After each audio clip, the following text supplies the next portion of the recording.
Eden গার্ডেন্সে পাকিস্তানের বিপক্ষে 55 রানে হেরে সুপার 10 পর্ব শুরু বাংলাদেশের।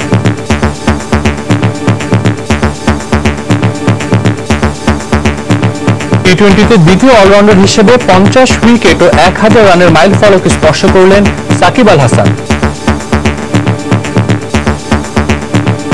পাকিস্তানের বিপক্ষে হারলেও টাইগারদের পাশেই আছেন সমর্থকরা। জিততে বড় কথা না, আমরা ভালো খেলার চেষ্টা করছি সবাই। বাংলাদেশ আশাহত হওয়ার কিছু নেই।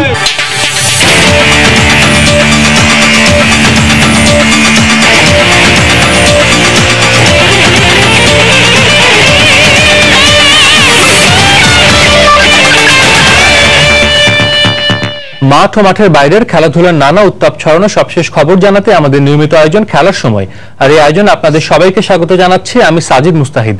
দর্শক, বিশ্ব টি-20 বাংলাদেশ পাকিস্তান ম্যাচ নিয়ে কথা বলতে আজ আমাদের স্টুডিওতে উপস্থিত আছেন দৈনিক প্রথম আলোর প্রিয় সাংবাদিক তারেক মাহমুদ। তারেক ভাই, আপনাকে স্বাগত আমাদের স্টুডিওতে। বাংলাদেশের সুপার 10টা খুবই বলা যায় যে যেমন প্রত্যাশা ছিল তার বিপরীতভাবে শুরু হয়েছে, এই নিয়ে আমরা কথা বলবো। তার আগে ম্যাচ রিপোর্ট একটু দেখে আসি। শুরুতে ওয়ার্ল্ড টি-20 খবর। জয় দিয়ে সুপার 10 পর্ব শুরু করলো পাকিস্তান।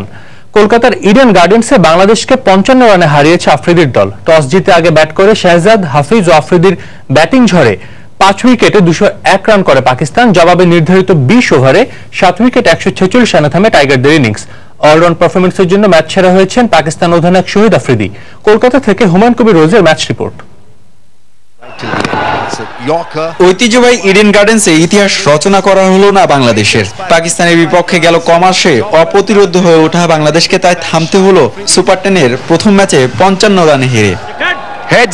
এর আগের গল্পে শুরুতে হোঁচট খায় টাইগাররা। টানা 6 ম্যাচে টস ভাগ্যের কাছে হেরে গেলেন অধিনায়ক মাশরাফি। তাই ব্যাটিংয়ে নেমে ভালো সূচনা পায় পাকিস্তান। তবে ভয়ঙ্কর হয়ে ওঠার আগে দলীয় 26 আর ব্যক্তিগত 18 রানে আউট হন শারজিল খান।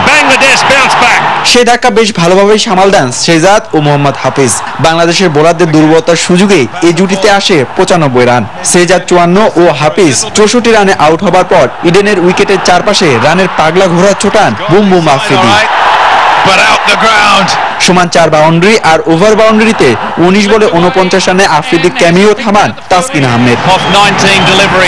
শেষ পর্যন্ত 201 রানের পাহাড় সমান স্কোর পায় পাকিস্তান। অন্যরা এলোমেলো বল করলেও বোলিং অ্যাকশন নিয়ে প্রশ্ন ওঠা সানি ও তাসকিন দারুণ বোলিং করে নিয়েছেন 2টি করে উইকেট।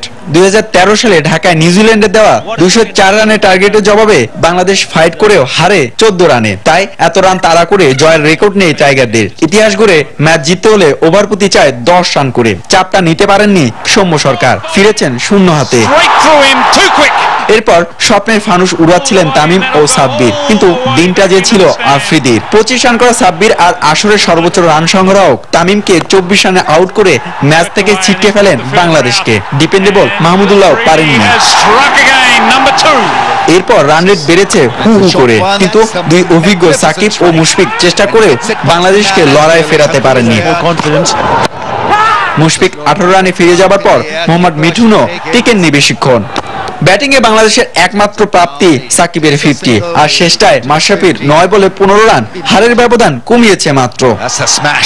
বাংলাদেশের পারফরমেন্স ধর্মশালায় সমর্থকদের মুগ্ধ করেছিল, কিন্তু কলকাতায় সেই টাইগারদের পারফরমেন্স সমর্থকদের দগ্ধ করেছে।